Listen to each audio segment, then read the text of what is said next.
hoje continuar a trabalhar com o princípio da proteção, né, que significa essencialmente a gente entender de que nós temos recursos limitados, né? E o que essa frase do escritor inglês aqui está dizendo, que justamente quando a gente tem recursos limitados é que a gente precisa muitas vezes usar inteligência para ter boas ideias, para a gente ser bem sucedido.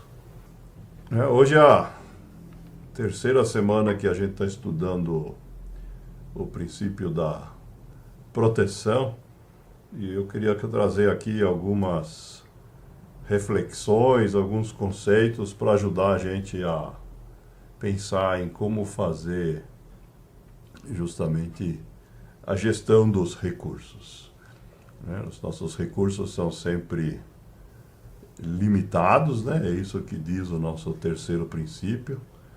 E aqui uma questão semântica que é importante, né, a gente entender, né? Limitado quer dizer que possui limites, né? Então, quando a gente fala em recursos naturais, por exemplo, né, nosso planeta é finito, automaticamente tem limites. A palavra delimitado é uma variação, né, mas que ela significa que essa existência, né, desses limites, ela foi acordada entre um grupo de pessoas, né? Não é uma limitação pré-existente, ok? Então nós temos nesse caso também limites, só que eles podem ser deslocados, né, se quem fez o acordo assim resolver, né?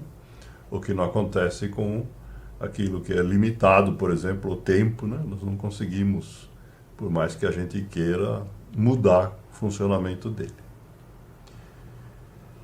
Então, é muito importante para a gente trabalhar essa questão dos recursos limitados, né? Entender quais são esses limites e como que a gente pode trabalhar com eles, né?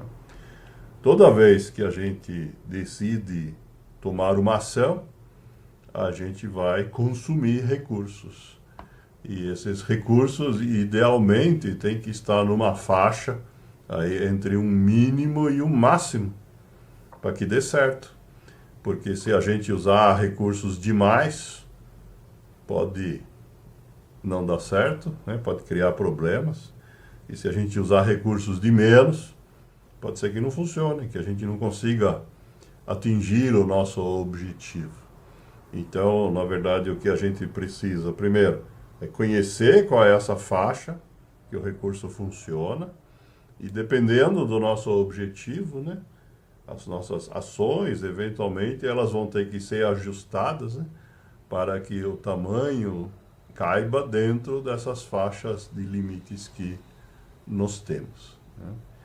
Esse é um conceito que, na verdade, vem da física, né?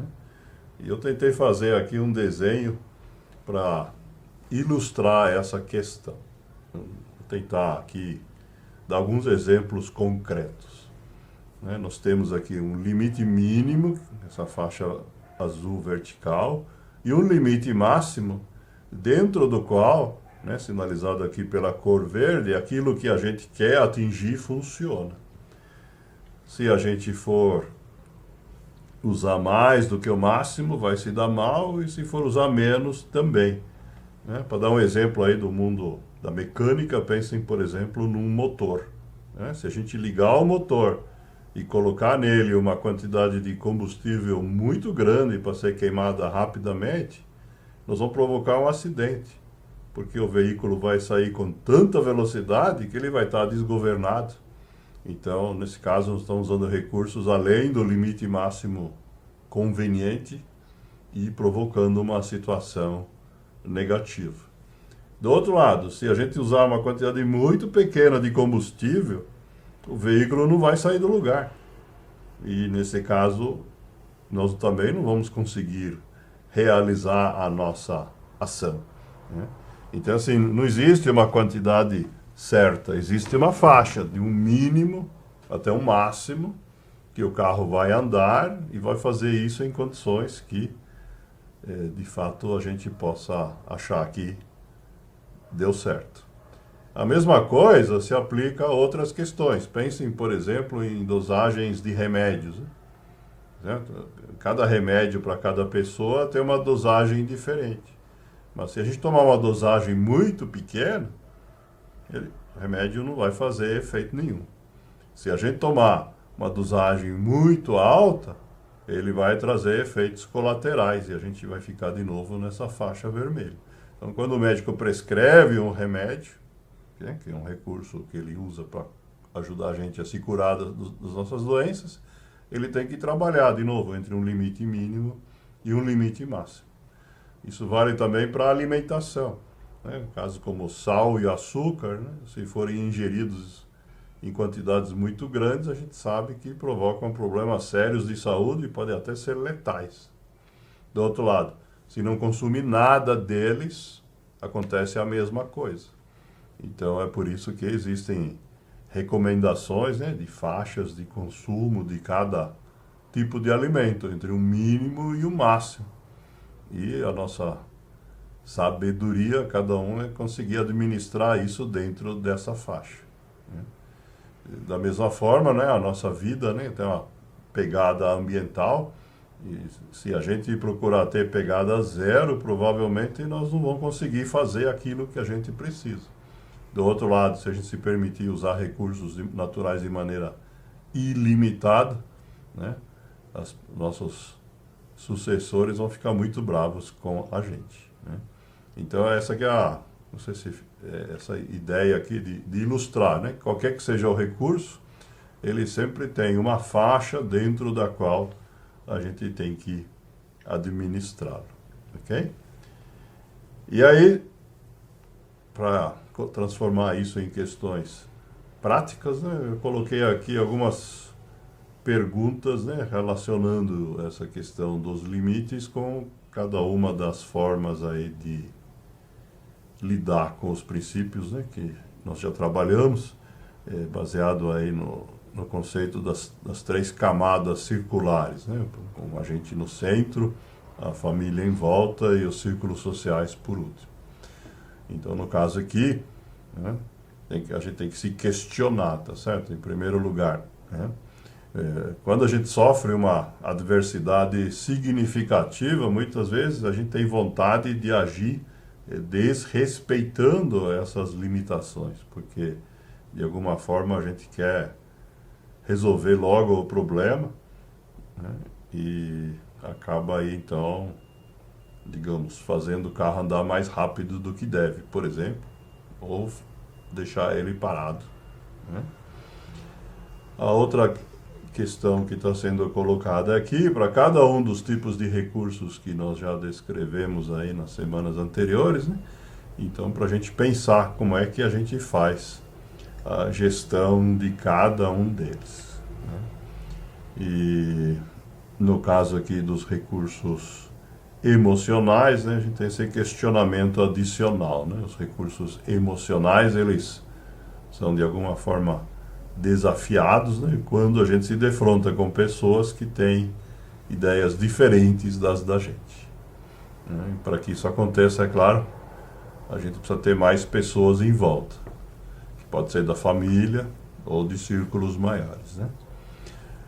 No caso aqui da família, então tem aqui algumas questões para a gente pensar, certo? Provavelmente por falta de observação, de cuidado ou de zelo de um ou mais membros da família, a gente muitas vezes encontra coisas que, na verdade, se transformam em desperdício de recursos, né? Isso pode ser desde aquela pessoa que cozinha muito mais do que as pessoas vão comer e acaba deixando comida sobrar, que depois vai ser descartada, né? Até questões financeiras, por exemplo, né? E aí a gente tem a primeira oportunidade, né, de fazer aquilo que está no primeiro slide, né, quando a gente definiu, né, a questão do limite, né? Existe aí uma situação onde, na verdade, nós podemos delimitar, né? Isso tem que ser combinado entre todos os membros da família, né? Quais são esses limites, né? E também precisa combinar, né? Caso algum dos membros da família não cumpra o que foi combinado, o que vai acontecer, né? E a última questão é assim, nós precisamos ter determinada flexibilidade com essa delimitação, porque quando algum dos membros da família, ou pode acontecer de ser mais de um, ter problemas significativos, sejam de saúde ou de qualquer outro tipo, né? Eventualmente a gente precise mudar essa delimitação, colocar esse combinado, né? Quantas horas que a gente vai ficar junto, ou que comida vai fazer, né? Ou quanto dinheiro vai usar para determinada atividade, em função dos problemas das pessoas, né? Mas isso precisa ser sempre combinado, né? Entre todos os membros. E por último, né? No caso aqui dos círculos sociais, onde cada um tem uma série deles, né? Tem aqui uma série de questionamentos também para a gente pensar, né? Todo o círculo social necessariamente impõe limites, né? Porque se a gente participa de um grupo ou de uma atividade de trabalho, ou seja lá qual for o círculo social que a gente esteja pensando, né? Se cada um fizer o que der na telha, a atividade em equipe não funciona independentemente de qual seja o objetivo, né? A outra questão aqui é sobre o tempo alocado em cada um deles, né? Que muitas vezes a gente tem escolha e não usa, às vezes não tem, né? Tá certo? Se é trabalho, por exemplo, é o contrato que determina, não a gente. Então, tem aqui questões que, às vezes, a gente tem essa consciência, né, de que existem esses limites e outras pessoas com as quais a gente se relaciona não. E aí nós podemos fazer esse trabalho de conscientizar terceiros.